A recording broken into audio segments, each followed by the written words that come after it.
ভারতের সঙ্গে দেওয়া নেওয়ার সম্পর্ক হতে হবে ন্যায্যতার ভিত্তিতে, সেনাপ্রধান।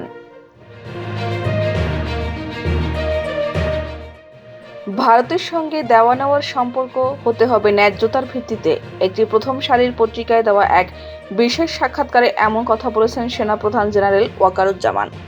এক প্রশ্নের জবাবে তিনি এই মন্তব্য করে বলেন, ভারত আমাদের প্রতিবেশী। আমরা অনেক দিক থেকে ভারতের উপর নির্ভরশীল, আবার ভারতও আমাদের কাছে থেকে সুবিধাও পাচ্ছে। আনুষ্ঠানিক আর অনানুষ্ঠানিক মিলিয়ে ওদের প্রচুর মানুষ বাংলাদেশে কাজ করছে। এ দেশ থেকে অনেক মানুষ চিকিৎসার জন্য ভারতে যায়। আমরা তাদের কাছ থেকে অনেক পণ্য কিনছি। কাজেই বাংলাদেশের স্থিতিশীলতার ব্যাপারে ভারতের বিরাট স্বার্থ আছে।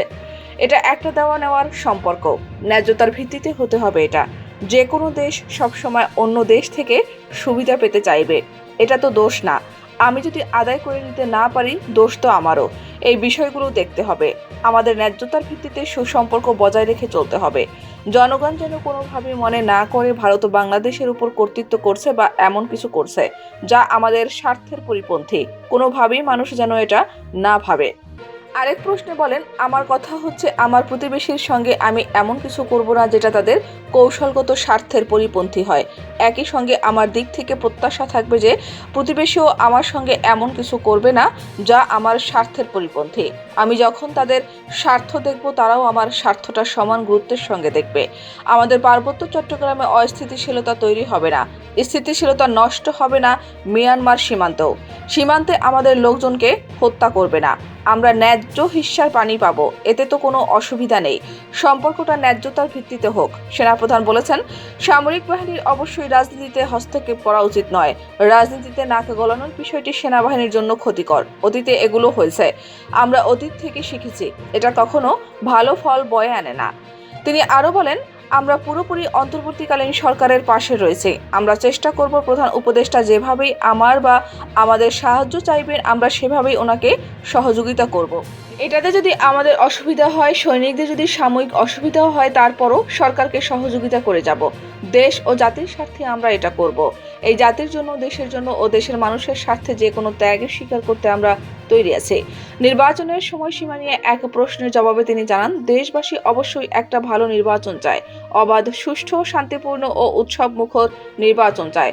অন্তর্বর্তীকালীন সরকারের প্রধান লক্ষ্য সেটা। প্রধান উপদেষ্টা নির্বাচনের সময়সীমা দিয়েছেন, সেটা ঠিক সময়। আমরা অন্তর্বর্তী সরকারের নির্বাচনের রূপরেখা বাস্তবায়নে সব সহযোগিতা করব। উৎকণ্ঠা নিয়ে জেনারেল ওয়াকারুজ্জামান জানান, আমাদের মাঠে থাকতে হচ্ছে। আমরা পরিস্থিতি বুঝতে পারছি।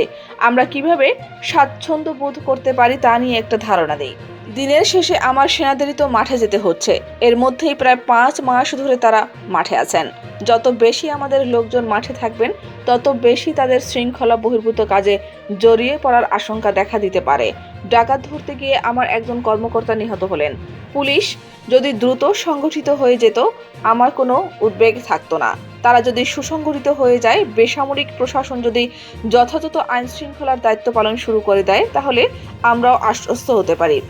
জুলাই গণ অভ্যুত্থান নিয়ে এক প্রশ্নের জবাবে জেনারেল ওয়াকারুজ্জামান বলেন, এত বড় গণ অভ্যুত্থান, এত শহীদ, এত আহত, ঐতিহাসিক এক পরিবর্তনের মধ্য দিয়ে আমরা বর্তমান সময়ে এসে পৌঁছেছি। আমরা একটা নতুন স্বপ্ন, নতুন সময় পরিবর্তনের মধ্যে রয়েছে।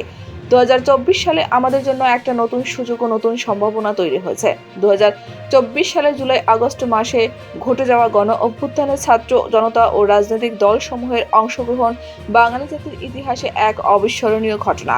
গণ অভ্যুত্থানে শাহাদাত বরণকারী ও আহত সবার প্রতি জাতি কৃতজ্ঞ থাকবে। জেনারেল ওয়াকারুজ্জামান বলেন, 2025 সালে আমরা একটা দীর্ঘস্থায়ী শান্তির পথে যেতে চাই। সেজন্য সবাইকে একসঙ্গে চলতে হবে, সবাইকে ঐক্যমত্যে পৌঁছাতে হবে। আমাদের মধ্যে মত পার্থক্য থাকতে পারে, কিন্তু জাতীয় স্বার্থে ঐক্যমত জরুরি, তাহলেই গণতন্ত্র স্থায়ী হবে। আমরা শান্তিপূর্ণ পরিবেশ চাই। জেনারেল ওয়াকারুজ্জামান বলেন, গত 15 বছরে প্রশাসন, পুলিশ, বিচার ও ব্যবসা সহ রাষ্ট্রের নানা ব্যবস্থা ঠিক করতে রাজনৈতিক দল ও সরকার লাগবে। রাজনীতিবিদদের এগিয়ে আসতে হবে। রাজনীতি ছাড়াও, রাজনৈতিক সরকার ছাড়া এটা সম্ভব নয়।